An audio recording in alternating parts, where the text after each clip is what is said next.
Surveillance is not a future threat. It's already here, embedded in daily life, with cameras, apps, payment trails, platform logs, location data, and CCTVs. And governments already have legal authorities enabling large-scale collection of certain communications, often justified by national security. But here's the key point. Surveillance itself isn't automatically the end of freedom. Unequal surveillance is. If hardcore surveillance is on its way, I think that instead of fighting it, we should embrace it, but make sure that everyone is equally accountable. Otherwise, ordinary people will become manageable, while elites remain protected by wealth, access, and exceptions. The real danger isn't simply that surveillance exists. The real danger is unequal power. If surveillance expands in a way that primarily applies to ordinary people, while the rich, the connected, and the politically protected stay insulated, then corruption doesn't disappear. It becomes more efficient. You get a two-tier system. High visibility for the public, strategic invisibility for the powerful. Surveillance is dangerous when power is unequal. The concept we will discuss in this video, namely radical personal transparency, is different. Here everyone is equally accountable.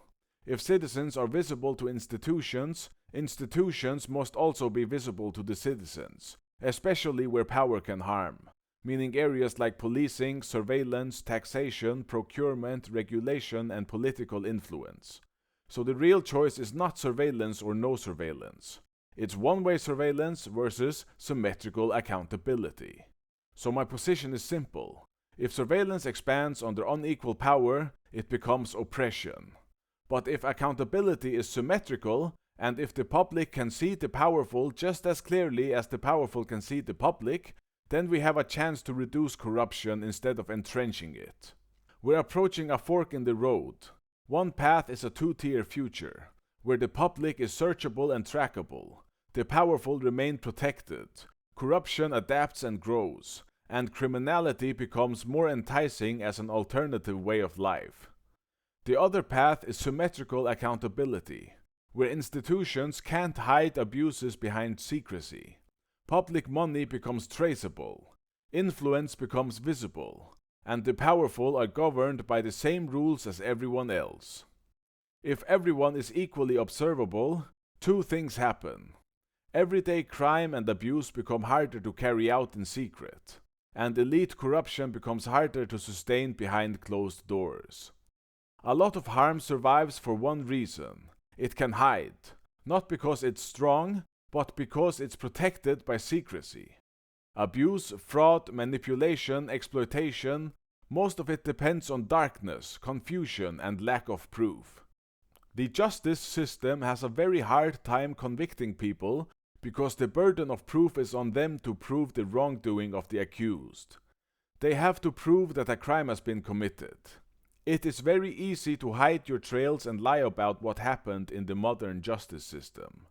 A lot of harm goes unpunished because evidence is missing, not because the law is wrong.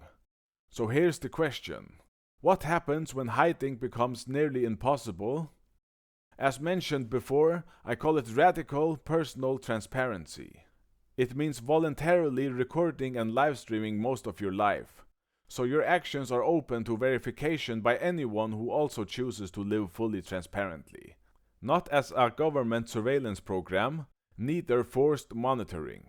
It's a choice, a standard, a way of life. And the reason it matters is simple. Evidence creates trust faster than words ever can.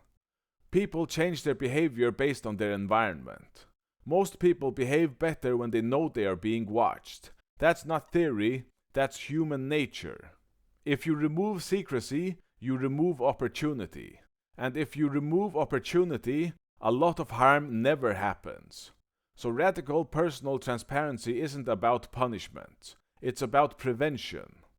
Think about how many everyday problems come from he said, she said. We have a lot of problems with accusations with no proof, misunderstandings that escalate, business dealings that rely on blind trust, relationships poisoned by suspicion, disputes over money, contracts, accusations, workplace conflicts. Most of it becomes resolvable with evidence. Transparency changes the default standard of conversations and actions. Instead of guessing, you can check. Instead of arguing forever, you can verify. Instead of distrust being normal, trust becomes the standard within such a community. Now, this only works with boundaries. Radical personal transparency is not about voyeurism. It's not built so that there will be no privacy. Reasonable exceptions include bathroom routines and private hygiene, medical situations, intimacy, children's protection and strict consent rules, and sensitive security details like passwords and banking details. Some people will hear this and say, that's dystopian. And it can be, if transparency is forced or one-sided. So the core safeguards are non-negotiable. It must be based on voluntary participation. There must be real exit rights. There must be anti-harassment norms. A culture of tolerance and lenience and equal accountability is necessary. The standard must apply to everyone. Because surveillance is dangerous when power is unequal. But transparency, voluntary and symmetrical, can be a weapon against corruption, not a tool of control. How much suffering exists because people can hide, and how much trust could exist if we lived more openly? Most people say that they want a safer world.